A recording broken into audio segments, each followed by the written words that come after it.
Happy Friday. Welcome to our bi-weekly Eastside Regional Action Plan meeting to discuss the impact of homelessness on the East Side. You may have seen in the email, but today's meeting is our quarterly PATH conditional use permit presentation. So we'll be really focused on PATH this week. But we do have a couple of general announcements before we get started. And actually, since you're on video, maybe we'll start with Commander Katsapis. Do you want to do a little introduction? Yeah, absolutely. I wanted to introduce, as we discussed the last few weeks, I'm rotating positions. And going over to community accountability, and I'm being replaced by my partner, Commander Casey Corbett. She's actually joining me in my office today because she's having some technical issues, but I'll let Casey introduce herself. But what I want to say to the group is that, and I've already told Casey this, that the RAT meetings are incredibly important. A lot of good work's done on them. If I could pick a replacement that I think would be best for this group from our agency, it would truly be Casey. So I'll introduce her. Hi, good morning. I know many of you that are that I see up on the screen today, so I'm just really excited and looking forward to jumping in. Charlie has really shared a lot of information about just all the great work that's being done, and so I'm looking forward to being a part of it. Welcome, Commander Corbett. And Commander Katsapis, we are definitely going to miss seeing you here, but we're glad that we have a good replacement coming in. You do, I promise. Thank you, guys. And since we're introducing newer folks too, I don't know, Joao, if you'd be willing to introduce your colleague here on the call with us, or if you want to introduce yourself. Yeah, sure. Hi there, Landon. Joao's having some technical difficulties over on his side, but my name is Andrew Crutch. I'm joining Sustainability and Resilience as a new code enforcement officer here. Very excited to be a part of the team and get to know all of you in this meeting. I'm going to include all my contact information in the chat, my phone, email, and whatnot. So please feel free to reach out to me with any issues or anything that I can help with. All right, thank you, and welcome to the team. All right, a couple of general announcements, and then we will get to our PATH presentation. Just putting the calendar in front of us that our next meeting is 2 weeks from today, but this coming Monday is our all-call RAP meeting. And there's a tiny little QR code there. I'll put the actual link in the chat window after this, but on Monday, we're going to have a community-wide Zoom call to discuss different ways to get involved with reducing homelessness throughout South County. There's actually really a lot of ways for community members to participate right now. And we're also just looking for some input on how we can make a difference. And so I'd really encourage if any of yours are able to join us. As I said, this is South County wide, so this is including Goleta, Santa Barbara, and Carpinteria. So it'll be a good chance just to get input and hear a little bit more about what's being done on a slightly bigger picture level.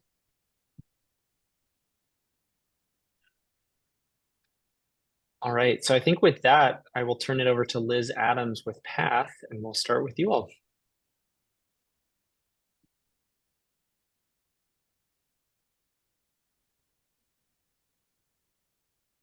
And Liz, I think you're muted.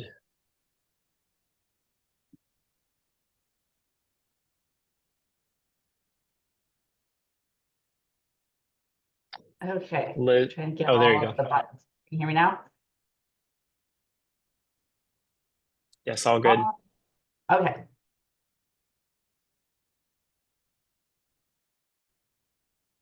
Good morning.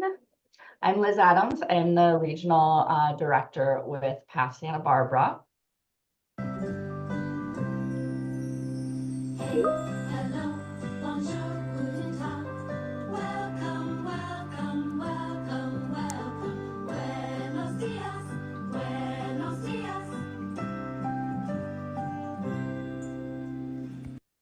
Welcome this morning. I'm excited to have some time with you to tell you a little bit about PATH and what we have been up to this year.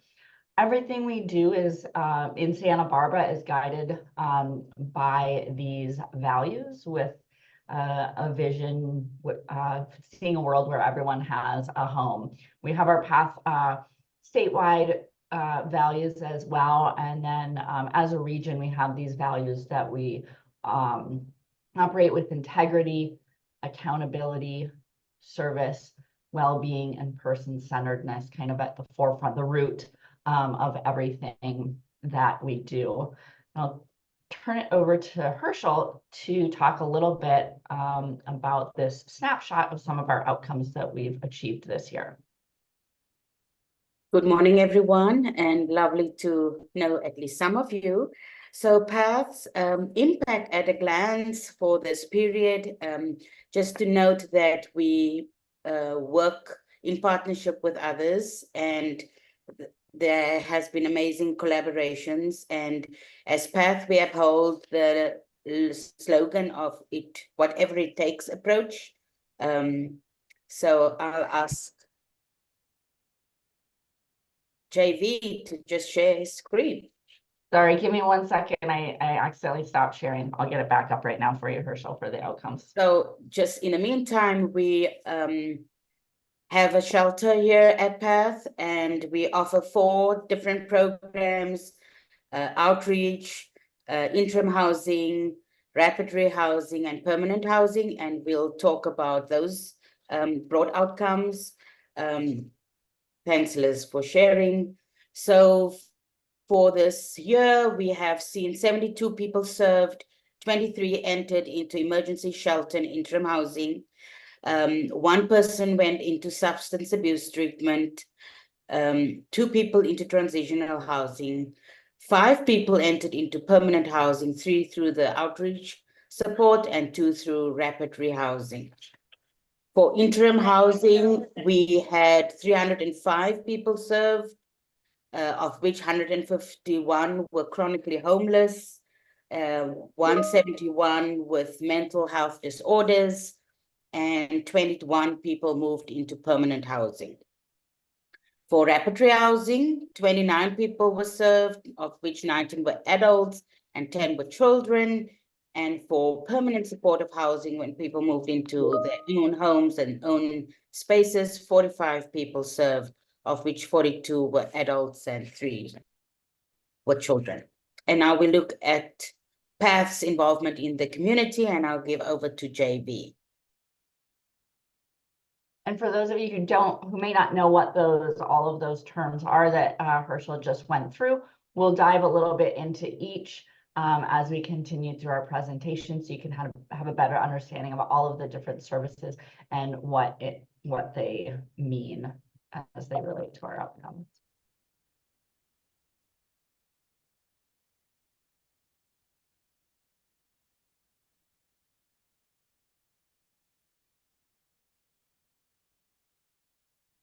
JV.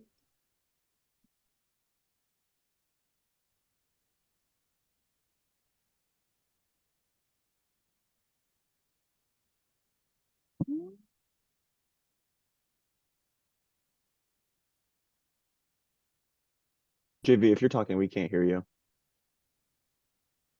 Yeah, it looks like you're unmuted, but the audio is not coming through. No, sorry, we still can't hear you. Nope. Can you hear me now? Yes. Perfect. Great. Thank you. So I'll go ahead and talk about what we're doing around in the community. We do several university tabling events. We actually have Gabby out doing a tabling event at Allen Hancock. We also did a meet and greet where Liz and I were featured as the newest leaders for PATH Santa Barbara. And we also did Community Connections Walk, which is what this picture shows, where we went around the different businesses and introduced ourselves to our neighbors, and then as well as handed out some resources for them. And also PATH is now part of the Santa Barbara South Coast Chamber of Commerce. We have community cleanups, and then this is a short segment from KEYT, where it features our Cash for Trash program. If Liz could click the link.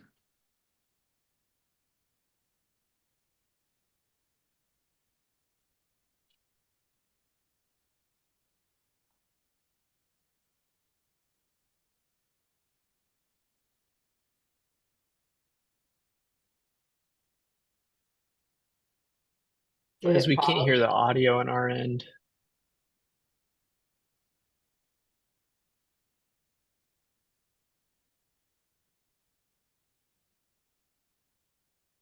Well, maybe we can skip it. I don't know, it's not working. Oh, wait, can you see this video now? Yeah, we can see it full screen now. Okay. Sorry, lots of technical difficulties for us this morning.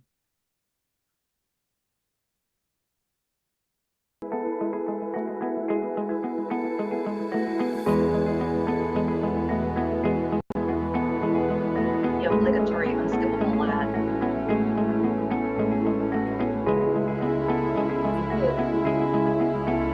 Whack.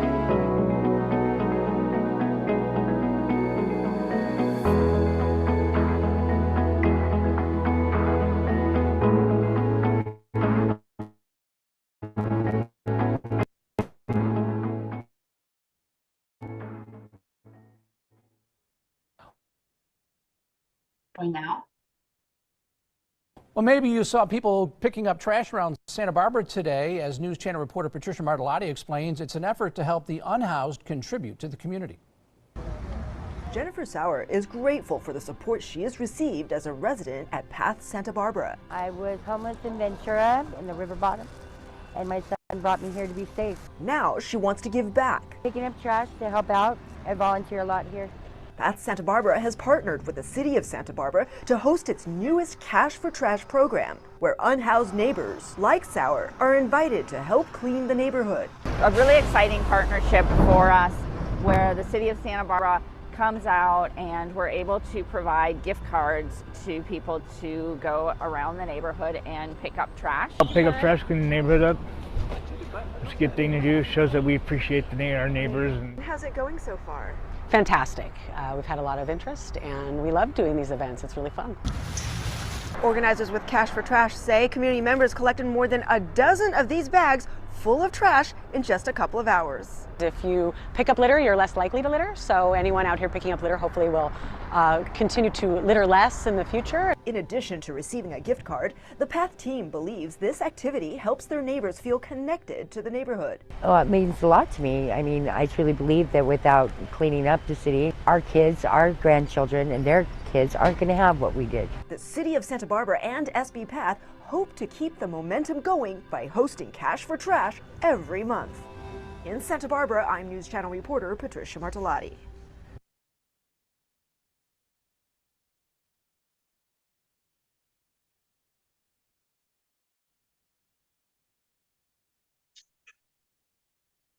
Thank you for watching that.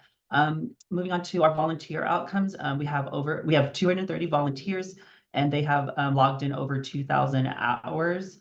The different opportunities we have for volunteers are kitchen support, community cleanups, donation sorting and kit assembly, classes and workshops, and special events like our holiday dinner where we partnered with two local churches to create a really special celebration for our guests here, and as well as donation drives. I'll pass it over to Odin, I believe. Thank you, JV. Hi, everybody. My name is Odin Dalo, Outreach Specialist for Path Santa Barbara. Just giving a little bit of an update for this quarter. So far, Outreach has served 72 unique individuals, with 29 of the exits receiving positive housing exits. That includes permanent and interim housing, skilled nursing facilities, and inpatient substance abuse treatment. I'm happy to announce that we have officially met our fiscal year goals, exceeding reaching 120% of our goals for our CDBG grant, and having 40, actually, with superseding the number of positive exits as required for the fiscal year. In the year, we also led 4 point-in-time count teams all along, in collaboration with the SB Act, all along the Eastside waterfront areas and Lower East Side. Those are really good opportunity to just, take a census of the community, and we had a really good time. It was a beautiful morning that day. Another update is that we've moved around our collaboration hours with CityNet. So Spanish outreach now happens between on Mondays, 1 p.m. to 2:30 p.m. as opposed to Wednesdays. And we've also added another day dedicated to Cacique Street. We've heard a lot of community feedback requesting outreach for that for this street, Alisos, Lower Milpas area. So we've decided to further collaboration efforts with CityNet by adding an extra day of joint outreach after the Rescue Mission Navigation Center on Wednesdays, 10:30 to 12 p.m. So we'll be doing that joint outreach then. Next slide, please. Yeah, I just wanted to say too, if you have questions during the presentation, like please ask throughout as well. You don't have to wait until the end if you have questions or comments. Quick question. In the instance of street outreach, what does served mean? Is that connected to a service or an HMIS intake, or how are you qualifying served versus just checking in on someone, I guess? Sure, yeah. So served is enrollments into services of the outreach program, including services. So everyone I enroll in my program has at least the service enrolled through HMIS and an intake through the outreach program. So it's all documented there. Very cool. Thank you. Thank you. I wanted to share a story with y'all. Recently, our media team wanted to highlight one of the clients that I housed over the last year. So meet David, he has been an urchin sea diver for most of his life.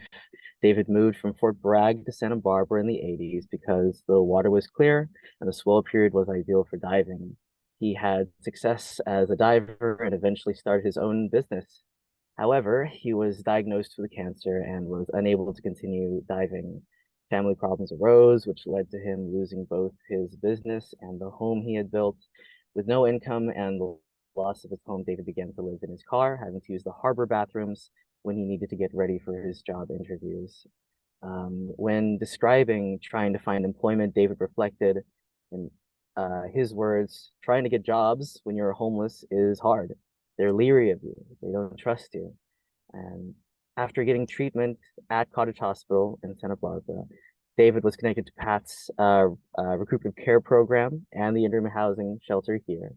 And I was able to help him secure a housing voucher after 8 months of long, arduous work. He moved into his own apartment. He's now, I visited him, 4 months later, and now he's cancer-free with the hopes of getting back into the ocean soon. He's piecing together back his diving gear, reaching out to his old friends. He's actually trying to get back in contact with his nephew to teach him how to dive as well. When asked what he wanted people to know about homelessness, David said, "Don't judge anyone if you don't know their situation," and added with a smile, "Every day has its own adventure. Take every day as it comes." And with that, I'll pass it off to the next person. So as Liz noted, let's look into more depth of what interim housing here at PATH entails. So we have 100 beds for guests. We offer 3 amazing meals a day, and we offer also intensive case management. And this has been an area that we really are focusing on, more regular meetings with the interim housing teams, putting systems in place to strengthen our case management and build relationships with our guests to move them towards permanent housing, despite the housing crisis and context that we are looking at opportunities to make that a reality.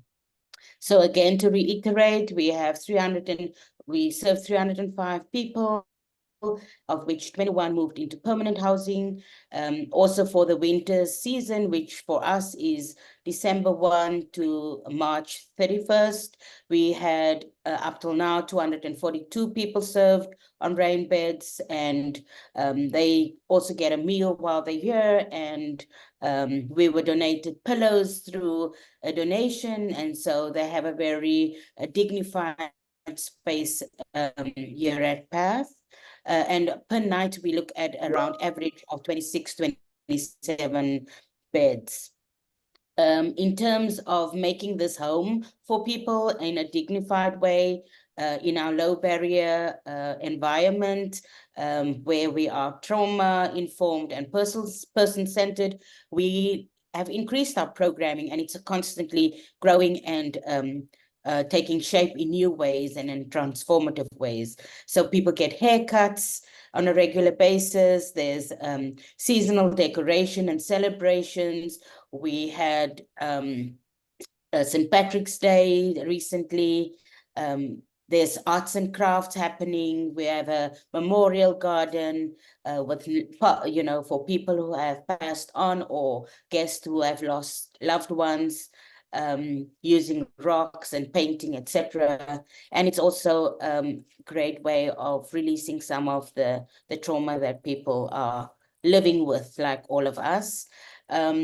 So we have movie nights, and may I say, popcorn is added, and we will have one soon again for the guests, and staff are welcome.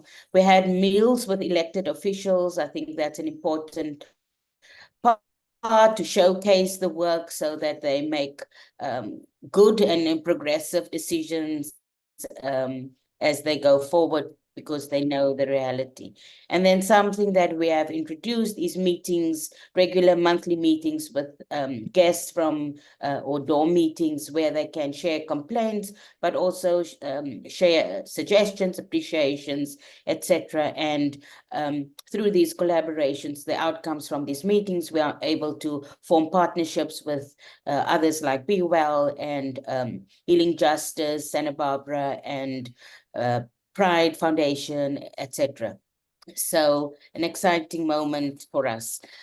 Just to share another story, I think stories, or as the women here say, our testimonies, I think is important for us to engage with. So meet JJ, which you have seen in the clip, doing trash for cash. She's a guest here at Path Santa Barbara's interim housing site. JJ is a Ventura native and experienced homelessness on and off for several years. She was living at the Ventura riverbed, where she dealt with flooding and was violently assaulted at the end of 2023.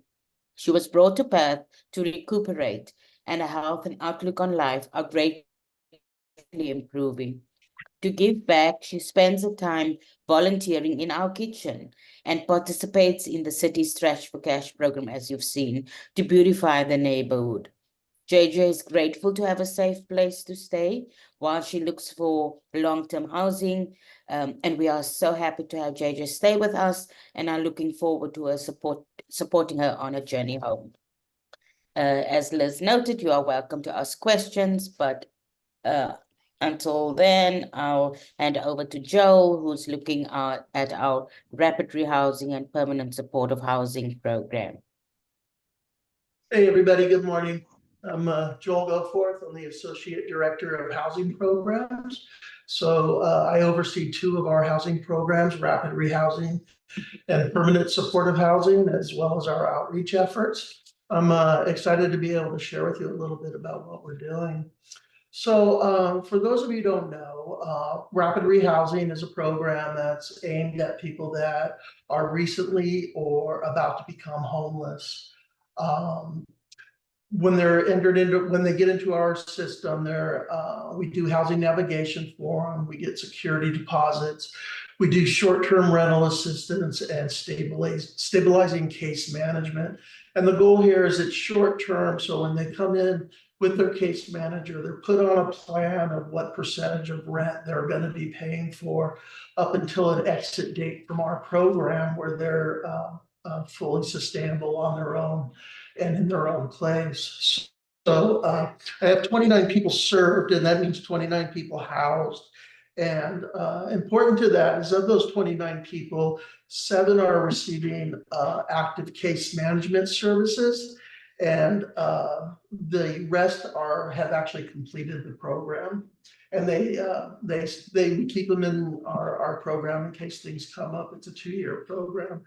But 22 people are fully sustained on paying their own rent and being successfully housed.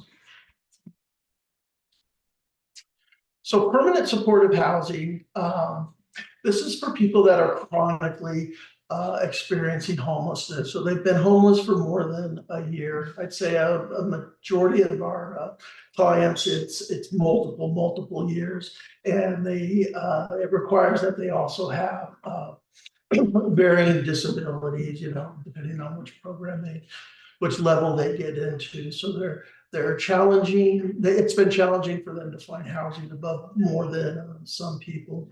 So in that program, we offer again the housing navigation, the security deposit, and it's long-term rental assistance, meaning it's permanent. It's a voucher from the government that we administer, and it's intensive case management. We have a multidisciplinary team that is their navigator, is their primary case manager, as well as we have a clinical case manager on staff.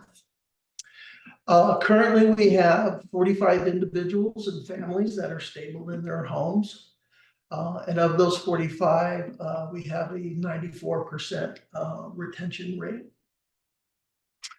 I'll share a little bit about Francisco with you. Francisco spent most of his, he's a Santa Barbara native, but he spent a majority of his adult life incarcerated. And while incarcerated, he applied himself and learned the trades of stonemasonry and welding. Before he was released, he suffered 2 major heart attacks and wasn't able to get the jobs he had hoped that he had been working towards, and so found himself on the streets. He was connected with homeless services here in Santa Barbara and was referred to our PSH program.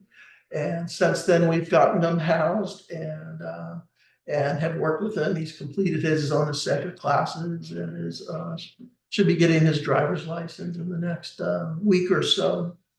When we talked to Francisco, and he was asked, what does it feel like, having your own home? And his words were that it was heaven sent, and that he had never met more caring people.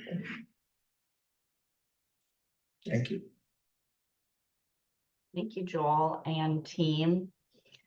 So you've been able to see kind of somebody's journey as well, from our community engagement, where we're out, we're really trying to build relationships with our neighbors in the neighborhood, bringing in volunteers to support people experiencing homelessness, help keeping the neighborhood beautiful, to that street outreach that really gets out there, boots on the ground, finding people who are experiencing homelessness, building those relationships, trying to bring them inside, getting inside to that interim housing program and kind of what that looks like, and then what those options are for somebody to get back out, living in the community, being self-sufficient through rapid rehousing and permanent supportive housing.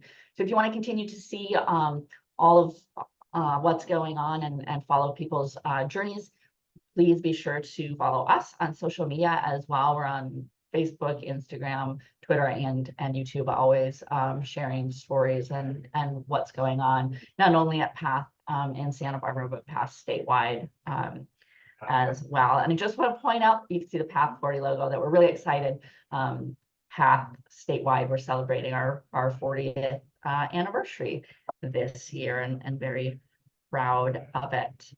I just want to give another opportunity and open it up for any additional questions you might have.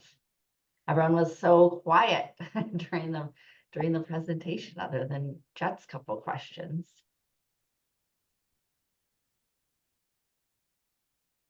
Liz, I have a question.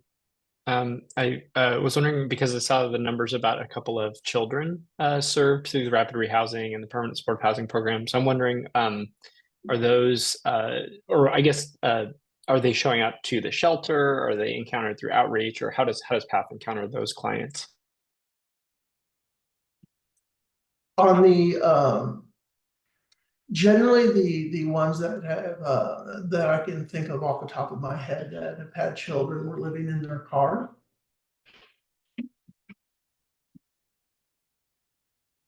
And did they, or yeah, we can go to someone else for questions. Salvation Army as well. Their transitional housing program has made several referrals to us. Got it. Looks like you have a question from Natalia. Natalia? Yes, good morning, everyone. First and foremost, welcome Commander Corbin to the Eastside BRAT meetings. And secondly, this question is for you, Liz. I'd like to get an update. How did the team walks go on February 23rd at 1 p.m. and then the other one Wednesday, February 25th at 1 and 3 p.m. I'd like to get an update on those two meetings, please. Yeah, thank you for that question. You're welcome. Yeah, we felt they went really well.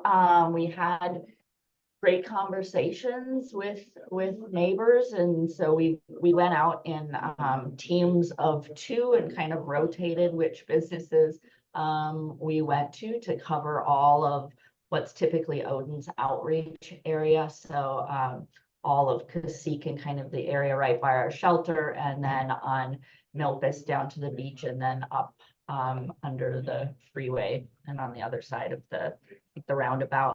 I just went into businesses, checked in to kind of see issues that people might be experiencing, opportunities for us to better support. We also provided flyers and information encouraging neighbors to join and attend these conversations ongoing as a great place to provide feedback, to ask for support, to share what their experiences are.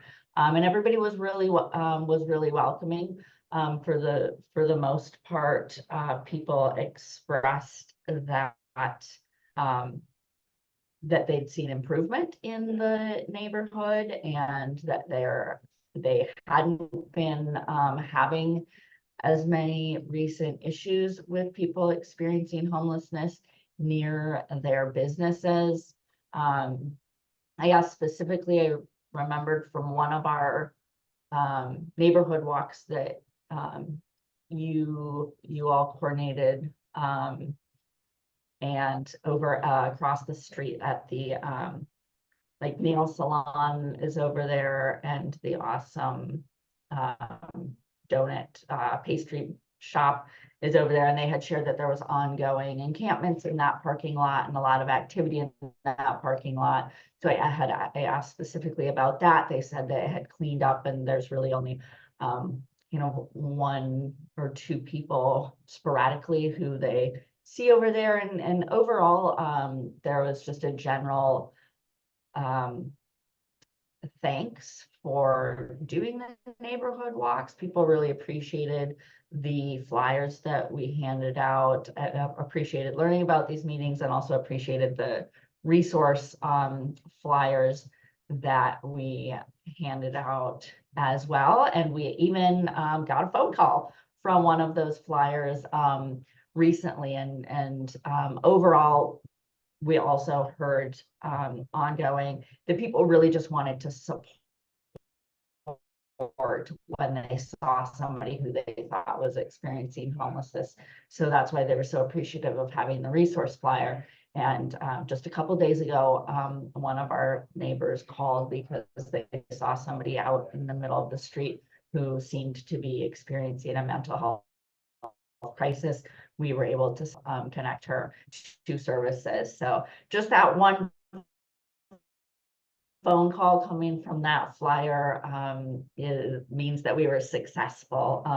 In my opinion, we're excited to continue to do those walks on an ongoing basis as well, and make sure we're continuing those conversations and always strengthening our relationships with all of our. My next question to you is of course, regarding this. So when is the next schedule when the team goes out again? And also, how many businesses do you hit in a day? Very good questions again. First answer to when we have not yet scheduled our next walks. I think ideally we would do them monthly. Right now, I don't know that we have the capacity to do that.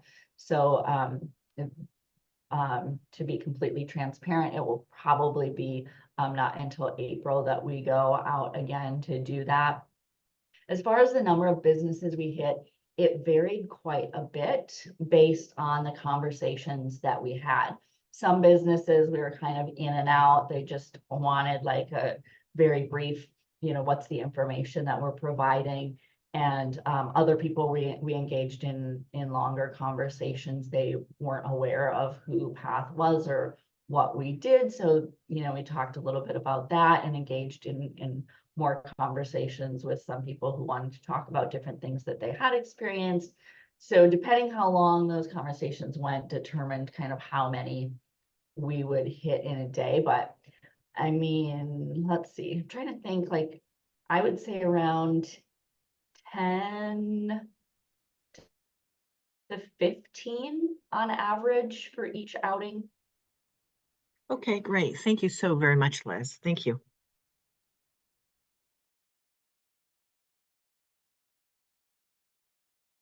I would just add that Odin and I did Milpas Street on both sides from Mason Street and back and talked to each one of those businesses. So just kind of picturing in my head, like where PetSmart is, all the stores in that little strip mall, all the way down the street and back. I don't know how many that adds up to, but it's quite a few. And yeah, we got the majority of positive responses. And when did you do that, Joel? The same day. We split up into 3 teams. So The day, that was the first day that we went out. Yeah, excuse me, that was the first day, yeah. And we split up into 3 teams and hit 3 different areas. But that was the corridor that Odin and I did, and I don't know, is that 20 businesses? Up and down that street, 25, we went to McDonald's and then back down, and so. But pardon me, Joel, but you didn't go all the way up to all the businesses, literally all the way up to the bowl, correct? Or did you? No, our area was to Mason Street. And I think that's what is in the CUP. Okay. Yeah, our outreach area and conditional use permit only goes up to Mason Street. So that's been the area that we've been covering with our neighborhood walks. But will you ever go beyond Mason Street, right? Because the homeless just don't go, I'm sure they're concentrated literally in close vicinity to PATH, but they also meander further north. Currently, that's not part of the area that is assigned to us. Not to say if there was a need identified up there that we wouldn't be able to go and respond and support whoever is up there. But that is currently assigned to a different team. And this is partly why I think CityNet and PATH have such a close collaborative relationship, because CityNet will do outreach throughout the city and then they're able to confer with PATH. Thank you. Thank you. Any other questions?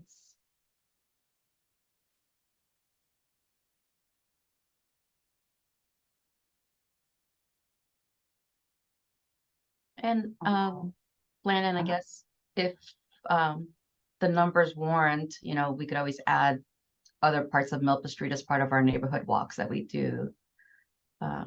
Anyway, to hear if there are neighborhood concerns further up Milpa's or other parts of the east side.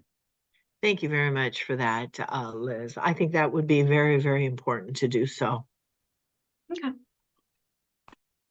Yeah, if you have input on places we should focus on those walks, reach out to myself or Landon, or I think anybody of the staff here on this call. Most certainly. Thank you again.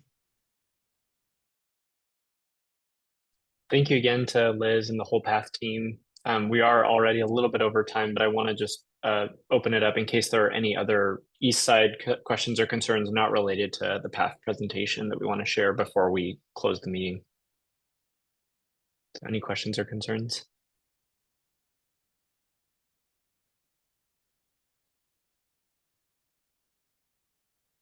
I see Liz Adams has put contact info in the chat as well.